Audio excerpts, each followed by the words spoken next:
Hey everyone, I'm Lizzie and this is Lizzie Reads and welcome to my TBR tag. I saw this on Alice at the Book Castle and I just watched her video of it, but I will also link the original post down below, and I will link her video because that's where I found it from. But lots of people seem to be doing this at the moment, so obviously she tagged a few people and I'm definitely going to give it a go.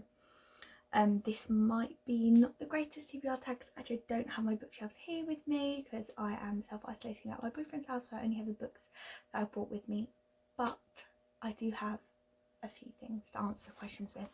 I think there's one that I can't answer properly because I can't see. The first, and sorry, I'm going to just read off my question list so I make sure that I have the questions right. How do you keep track of your TBR pile?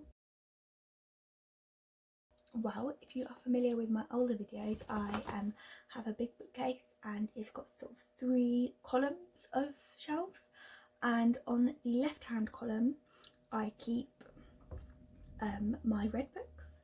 In the middle column I have a shelf with my favourite children's books, my Harry Potter books and a few Harry Potter bits. I have my middle shelf which I keep sort of current books, video books in, and then a bottom shelf with some red books in. It's very small and under the bottom. And then on my right hand side, the top 4 shelves are all full of books that I have TBR to read. So that's how I keep track of my TBR, not via Goodreads. And then the bottom 2 are an overflow of books I have read. Yeah, so that's how I keep track of them. I just literally look on those shelves. They're separate so I can see everything. I couldn't keep them mixed, I don't think. I like to see them separately. The second question, is your TBR mostly print or is there ebooks? Yes, it is mostly print and there are a few audiobooks / ebooks. However, they're not duplicated. It's very rare that I will have a book in both forms, unless it's a book I absolutely love or I just heard the audio was going to be brilliant, so I listened to it on audio, or the ebook came up and I could sort of do both at the same time. It's very rare that I would have all forms of it or 2 different forms of it, just because I see it as a cost sort of factor. Obviously trying to save money isn't easy when you've got them on both platforms, but then that's not the case for everyone. But yeah, that's just how I like to do it. The third question is, how do you determine which book to read next from your TBR?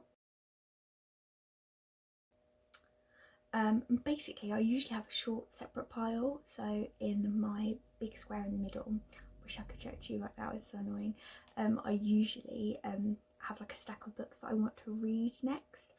Usually what will happen is the books I'm most excited about at that moment in time get in there, and then sometimes books go down the list and then end up back on the shelf. But that's how I usually read, whichever one's at the top, and whichever ones I desperately want to read the most. Usually when I'm reading a book, I already know which book I'm going to read next. I have occasionally done like read a couple of chapters and things like that, but for the most part, I usually just read whatever book I've been coveting while reading the other one, because I'm always on to the next thing apparently.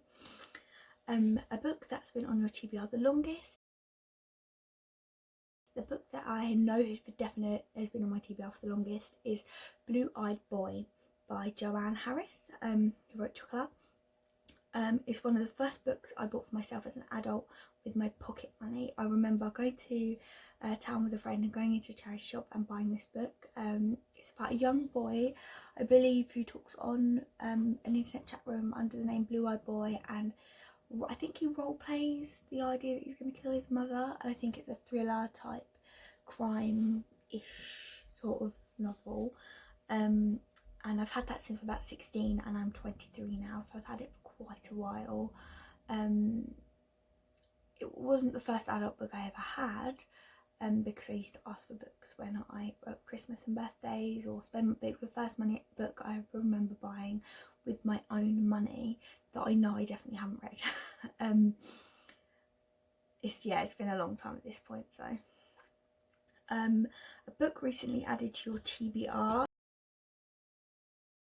A proof copy. I think the last proof copy I got before leaving work was Beneath the Night by Stuart Clark.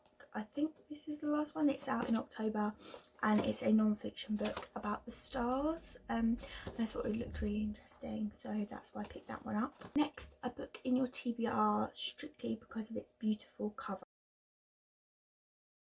Now, this isn't quite accurate. I tried to think of any books with beautiful covers that I've got at home, but I couldn't think of any. But here I actually have a copy of Milkman by Anna Burns, and Tom actually picked this up for me.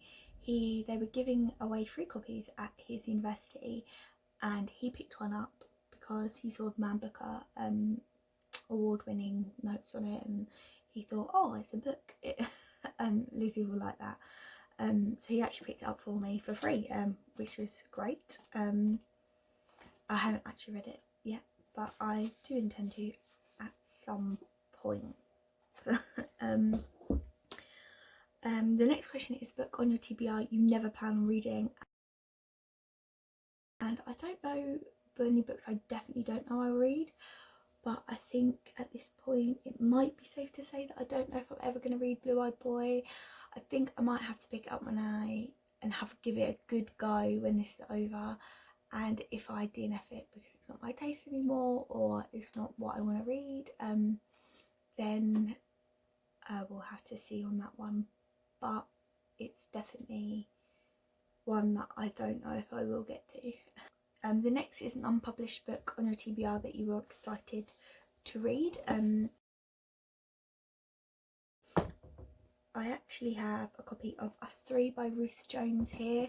It was meant to be coming out next month, but it's been pushed back due to the coronavirus, and I'm really excited to read this book by Ruth Jones. I haven't read anything by her before, but yeah, another proof copy that I picked up. Book on your TBR that basically everyone has read but you.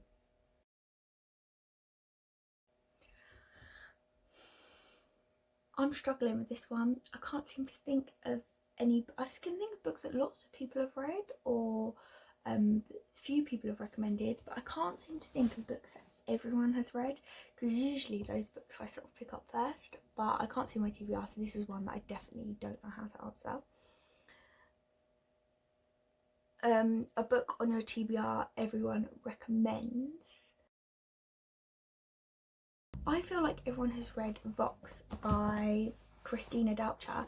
I'm looking down because I've got another one of her books here to talk about a later question, but don't have Vox with me here. Should have bought it. But I feel like everyone's read this, but not everyone, but I just feel like quite a lot of people have read it. I'm sure there's loads more books that on my TBR that people have read, apart from me. But a book on your TBR you're dying to read. And I've got Q by Christina Doucher. I think this might be one of the first books I read after The Owls, and it's about people who are living in a society where you need to pass like a perfect test. You need to be perfect. It's about a woman whose daughter doesn't pass, so I think she fails the test on purpose to be with her. How many books are on your Goodreads TBR? It says 293. I checked before filming this video. However, I do kind of feel like some of the books on there are ones I've actually read, so I'm not sure if that needs sorting out. But this is just a bit of a chit chat video. It's a bit hard because obviously I'm not at home with most of my books. I've only got a select few. Still got over 30, so that's still quite a lot. Probably more than I should have on any given TBR. Oh well. But yeah, thank you so much for watching. Please chat to me in the comments, and I'll speak to you later. Bye.